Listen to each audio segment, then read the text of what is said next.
Hebu muelezee kwa kutumia kamusi yako, umwambie fedheha ndio nini. Hebu muelezee mwenzako, halafu nitakuuliza swali tu. Mwenzako amekwambia fedheha ndio nini? Ongea na mwenzako, mwambie leo tunafika mwisho wa fedheha. Sasa nielezee kwa kifupi tu fedheha ndio nini, kwa sababu ndio kuna fedheha. Ndio tumekubaliana kwamba kuna fedheha na tutafika mwisho wa fedheha. Lakini tunafika mwisho wa kitu ambacho hatujui.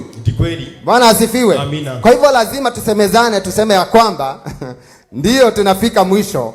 Kitu hiki ambacho tunafika mwisho wake tunakifahamu. Tunakielewa.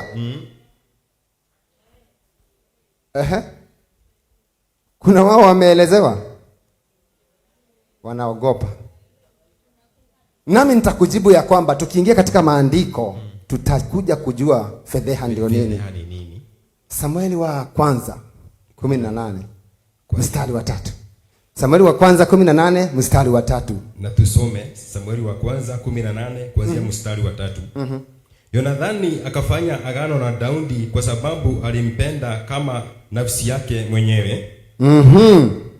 Yonathani akafanya agano na Daudi. Bwana asifiwe. Amina. Kama uko na rafiki yako ambaye unajua kwamba ni rafiki wa dhati, kuna wakati mnakaa chini, mnakubaliana, mnafanya maagano, mnaambiana wewe ni rafiki wangu wa dhati na mimi ni rafiki wako, na kwa hivyo tumesikizana ya kwamba hili jambo tutakaloongea sitaki mtu alisikie.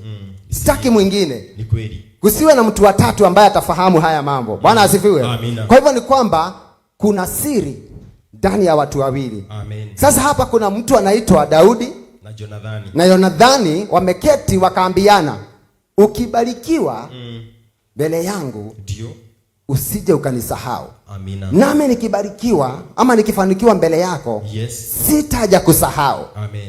Na wakaagana, makubaliano yakaandikwa. Bwana asifiwe. Amina. Shida za mtu zinaanza wakati fulani. Bwana asifiwe. Amina. Ukikumbuka ama ukijaribu kukumbuka utasema kwamba shida zangu zilianza wakati huu. Bwana asifiwe. Amen. Kwa hivyo kila mtu anaweza fikiria na akumbuke na aseme kwamba mwaka fulani ndio matatizo yangu yalianza. Amen.